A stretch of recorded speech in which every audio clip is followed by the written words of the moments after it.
નમસ્કાર દર્શકો, આપ જોઈ રહ્યા છો ન્યૂઝ પેન ચેનલ। મુખ્ય સમાચાર જોતા પહેલા એક નજર કરીએ આજની હેડલાઇન્સ પર।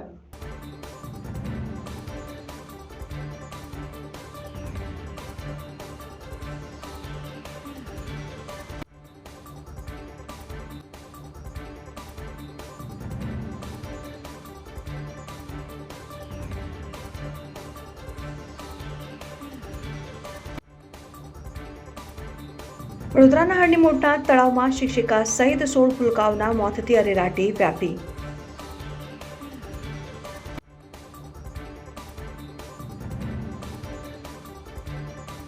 બનાસકાંઠાના પાલનપુર વિસ્તારમાં બાઇક ચોરી કરતી રાજસ્થાની ગેંગ ઝડપાઈ।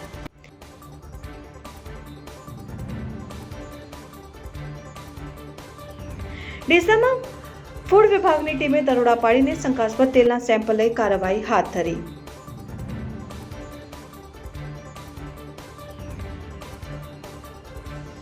ડીસા તાલુકા સહકારી ખરીદ વેચાણ સંઘની ચૂંટણીમાં રાજકીય ગરમાવો, છેલ્લા દિવસે 50 ઉમેદવારો ઉમેદવારી નોંધાવી। દિયોદરના હરિપુરા પ્રાથમિક શાળાના શિક્ષક સામે રોષ ભભૂકી ઉઠ્યો। શિક્ષક વિરુદ્ધ પોલીસ બધા કે લેખિતમાં રજૂઆત કરાઈ। મોટનાથ લેક ઝોનમાં સવારી કરી રહેલ બોટ પલટી, શિક્ષિકાઓ સહિત 16ના મોત। 20થી વધુ બાળકો અને શિક્ષકો ડૂબ્યા। ફાયર બ્રિગેડનો કાફલો પહોંચ્યો, બચાવ કામગીરી હાથ ધરી।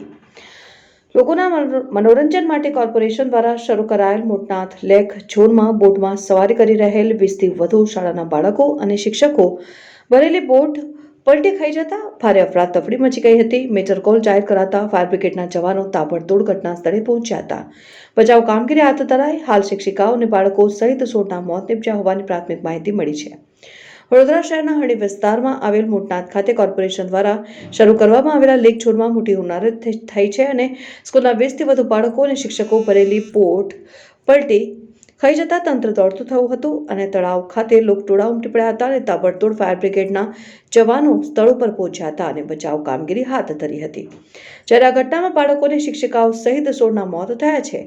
મળતી માહિતી અનુસાર વાઘોડિયા રોડ પર આવેલી ન્યૂ સનરાઈઝ સ્કૂલના બાળકોને હરણી મોટનાથ લેક ઝોનમાં લવાયા હતા, જ્યાં બાળકોને બોટમાં બેસાડી ફરાવવામાં આવી રહ્યા હતા અને આ દરમિયાન એકાએક બોટ પલટી ખાઈ જતા 20થી વધુ બાળકો અને શિક્ષિકાઓ ડૂબી ગયા હતા અને બુમરાણ મચતા જ સ્થળ ઉપર લોકટોળા ઉમટી પડ્યા। ફાયર બ્રિગેડના જવાનો દ્વારા તળાવમાં ફાયર બોટ ઉતારીને ડૂબેલા બાળકો અને શિક્ષિકાઓને બચાવ કામગીરી હાથ ધરાઈ હતી।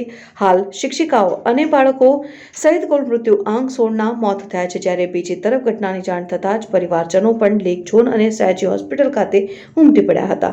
અત્રે નોંધનીય બાબત છે કે વર્ષો પૂર્વે સુરસાગર ખાતે કોર્પોરેશન દ્વારા શરૂ કરાયેલ બોટિંગ ક્લબના બોટ પલટી ખાઈ ગઈ હતી અને મોટી હોનારત થઈ હતી, જે બાદ સુરસાગરમાં બોટિંગ બંધ કરાયું હતું। જે ઘટનાના લાંબા વર્ષો બાદ પુનઃ સુરસાગરમાં બોટિંગ ક્લબ શરૂ કરાયું હતું। તે વખતે પણ મહિલા કોર્પોરેટર અને પૂર્વ ડેપ્યુટી મેયર તળાવમાં ખાબક્યા હતા। ગુરુવારના દિવસે બનેલી આ ગુજારી ઘટનાએ સમગ્ર વડોદરામાં ભારે અરેરાટી ફેલાવી દીધી છે।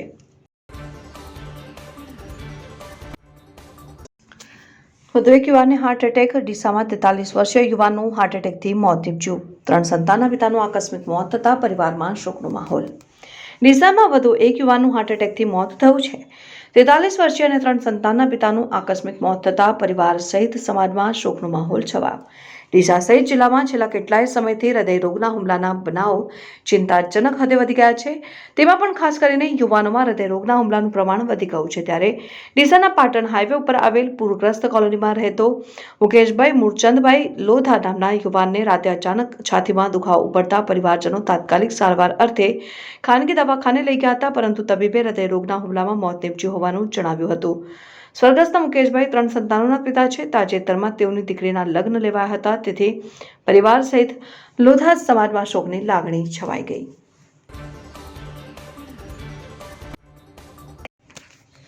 બનાસકાંઠા જિલ્લાના પાલનપુર વિસ્તારમાંથી બાઇક ચોરી કરતી રાજસ્થાની ગેંગ પોલીસ દ્વારા ઝડપી લેવામાં આવી છે। પાલનપુરના કુશકા ખાતે થયેલ 2 બાઇક ચોરીનો ભેદગઢ પોલીસ દ્વારા ઉકેલી રાજસ્થાનની ગેંગને ઝડપી લેવામાં આવી છે। પાલનપુર તાલુકાના કુશકલ ખાતેથી ગત 6 જાન્યુઆરીના રાત્રિના સમયે 2 બાઇક ચોરી થઈ હોવાની ઘટના સામે આવી હતી અને સમગ્ર મામલે ગઢ પોલીસ મથકે 10 જાન્યુઆરીના રોજ ફરિયાદ દાખલ કરવામાં આવી હતી, જે મામલે ગઢ પોલીસ દ્વારા બાઇક ચોરોને ઝડપી લેવાની તજવીજ હાથ ધરાઈ। અને અલગ અલગ ટીમો બનાવીને પોલીસ સ્ટેશન વિસ્તારમાં સીસીટીવી કેમેરા ચેક કરીને ખાનગી બાતમીદારો મારફતે ગુનો શોધી કાઢવા તપાસ હાથ ધરી હતી. જે તપાસ દરમિયાન બાતમીના આધારે કુશકલ ગામેથી ચોરી થયેલ મોટરસાયકલ સાથે એક ઇસમને પકડી પૂછપરછ કરતા ગુનાની કબૂલાત કરેલ અને ગુનાના કામે કાયદેસરની કાર્યવાહી કરીને પકડાયેલ આરોપી પાસેથી ચોરીમાં ગયેલ એક બાઇક કબજે કરવામાં આવેલ અને પકડાયેલ આરોપીને તથા અન્ય સહ આરોપીઓ સાથે મળીને રાજસ્થાન રાજ્યના કોટડા તાલુકાથી આવીને રાત્રિના સમયે 2 મોટરસાયકલની ચોરી કરેલ હોવાનું જણાવેલ. જેથી પકડાયેલ આરોપીને કોર્ટમાં રજૂ કરી કોર્ટમાંથી પોલીસ રિમાન્ડ મેળવીને રાજસ્થાન રાજ્યના કોટડા તાલુકાના કુકાવાસથી ચોરીમાં ગયેલ બીજું બાઇક કબજે કરવામાં આવ્યું હતું. તપાસ દરમિયાન ખુલવા પામેલ આરોપીઓ પૈકી 3 આરોપીઓની ધરપકડ કરીને અન્ય 2 આરોપીને ઝડપી લેવાના પ્રયાસ હાથ ધર્યા.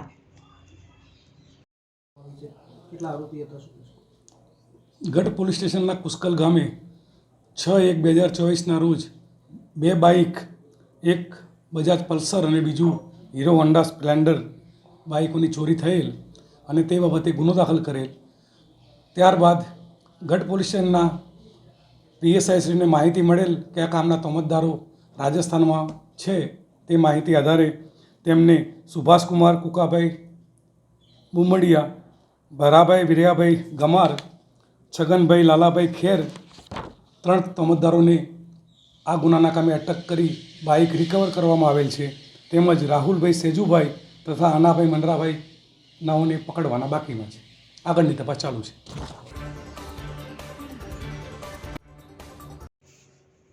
બરોડામાં પડેલ દર્દનાક ઘટના બાદ આખરે દ્વારકા જિલ્લામાં તંત્ર જાગ્યું.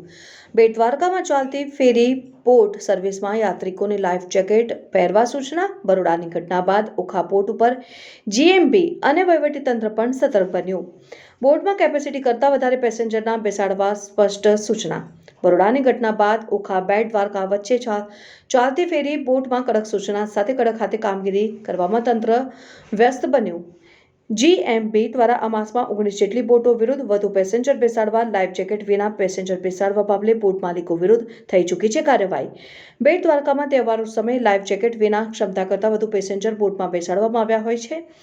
બરોડામાં બનેલ બનાવ બાદ તંત્ર સફાળું જાગ્યું ને દોડતું થયું. બોટ માલિકોને કડક સૂચના સાથે નિયત કેપેસિટીમાં પેસેન્જર બેસાડવા કડક સૂચના. નમસ્તે, અમૃતભાઈ પવાર મારું નામ. કચ્છમાંથી સુશીલ શિશુ શાળા નીલપરથી 95 બાળકો લઈ અને પ્રવાસમાં આવ્યા છીએ અમે. અને ગઈકાલની ઘટનાને લીધે એક સતત ચિંતા હતી કે હોડીમાં બેસવું એ અદ્ભુત અનુભવ હોય છે, પણ ગઈકાલની ઘટનાના સંદર્ભે અમને ચિંતા હતી કે શું થશે. પણ અહીંયા આવ્યા પછી પ્રશાસનનું કામગીરી અને જીઆઈએફએફનું કામગીરી પણ એમના મિત્રો બધા ખડે પગે હતા. બધાને લાઈફ જેકેટ ફરજિયાત પહેરાવવાને હું સૂચન કરતા હતા અને બધા પહેરતા હતા. બેટ દ્વારકા ગયા ત્યાંથી રિટર્નમાં પણ એ જ પદ્ધતિથી અને કામગીરીથી પૂરો સંતોષ થયો છે અમને. ખરેખર ચિંતા હતી એમાંથી હળવાશ થઈ ગઈ છે. ખરેખર પ્રશાસનનું કામ ખૂબ સારું છે. તરત એક્શન લીધું એ બદલ સૌનો ખૂબ ખૂબ આભાર દિલથી બધા બાળકો વતી.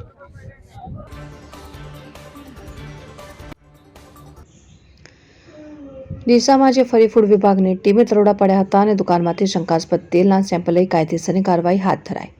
ડીસા તાલુકાના માલગઢ ગામે રહેતા સુખદેવભાઈ માળીએ 15 દિવસ અગાઉ કનૈયા ટ્રેડિંગ નામની દુકાનમાંથી તેલનો ડબ્બો ખરીદ્યો હતો.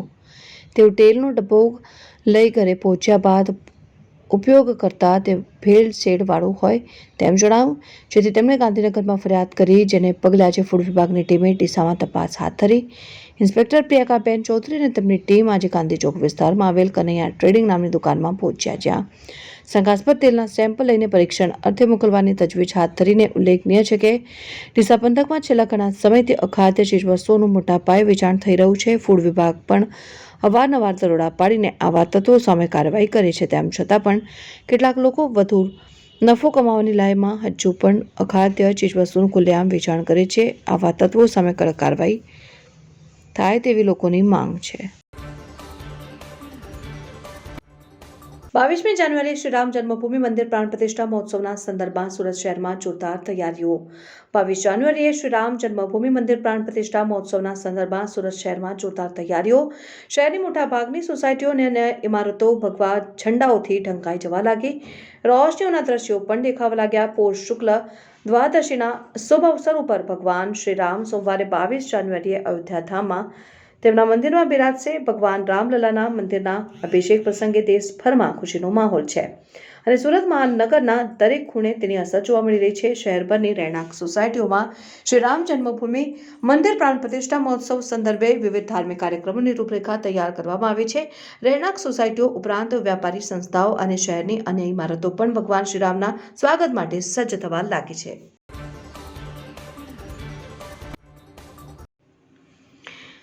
ડીસા તાલુકા સહકારી ખરીદ વેચાણ સંઘ લિમિટેડમાં 11 ડિરેક્ટરો માટે યોજાનાર ચૂંટણીમાં છેલ્લા દિવસ સુધીમાં 50 ઉમેદવારોએ ઉમેદવારી નોંધાવી હતી ને જોકે અત્યાર સુધી તાલુકા સંઘની ચૂંટણી સૌથી વધુ આ વખતે ઉમેદવારોનો રાફડો ફાટતા ચૂંટણી રસાકસી વાળી થશે. ડીસા તાલુકાના ખેડૂતોને સમયસર અને પોષાત્મક ભાવે ખાતર વિતરણ બિયારણ મળી રહે તે માટે ખેડૂતો દ્વારા ડીસા તાલુકા ખરીદ વેચાણ સંઘ લિમિટેડની સ્થાપના કરવામાં આવી હતી. જોકે આ સંસ્થામાં પહેલા માત્ર ખેડૂતો જ વહીવટ કરી રહ્યા હતા, જેથી ચૂંટણી બિનહરીફ થતી હતી. પરંતુ છેલ્લા 10 વર્ષથી આ સંસ્થામાં રાજકીય નેતાઓએ પગપેસારો કરતા વિવાદ વધવા લાગ્યો અને એના કારણે અગાઉ પોલીસ ફરિયાદ પણ નોંધાઈ હતી. ત્યારબાદ સરકારે વહીવટી સમિતિની રચના કરી હતી. તેમાં પણ વિવાદ થતા સરકાર દ્વારા વહીવટદારની નિમણૂક કરી હતી અને તે પણ સફળ ન થતા આખરે ચૂંટણી જાહેર કરી હતી. જ્યારે 11 ડિરેક્ટરોને ચૂંટવા ઉમેદવારી પત્ર ભરવાના ગુરુવારે અંતિમ દિવસ સુધીમાં કુલ 50 ફોર્મ ભરાયા. જોકે પ્રથમ વખત સંઘની ચૂંટણીમાં સૌથી વધુ ફોર્મ ભરાતા રાજકીય ગરમાવો આવી ગયો છે અને આ વખતની ચૂંટણીમાં ભારે રસાકસી જોવા મળે છે.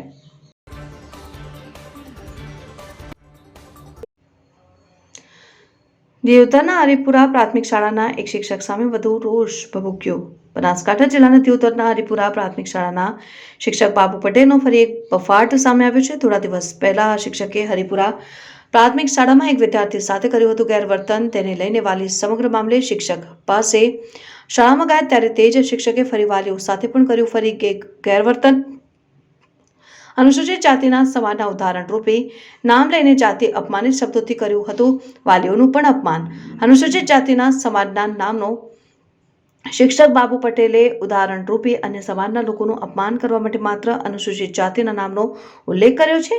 તેને લઈને સમગ્ર અનુસૂચિત જાતિના લોકોમાં રોષ વ્યાપ્યો છે. દિયોદરના હરિપુરા પ્રાથમિક શિક્ષક બાબુ પટેલ સામે અનુસૂચિત જાતિના લોકોએ નોંધાવ્યો શિક્ષકનો વિરોધ સાથે કરી શિક્ષક બાબુ પટેલ વિરુદ્ધ કાયદેસરની કાર્યવાહી કરવાની માંગ. દિયોદરના રવેલ ગામના અનુસૂચિત જાતિના એક વ્યક્તિએ દિયોદર પોલીસ મથકે શિક્ષક બાબુ પટેલ વિરુદ્ધ લેખિત અરજી આપીને કાયદેસરની કાર્યવાહી માટે દિયોદર પોલીસને રજૂઆત કરી છે. તો દિયોદર પોલીસે પણ અરજદારની અરજીના આધારે તપાસ હાથ ધરી છે.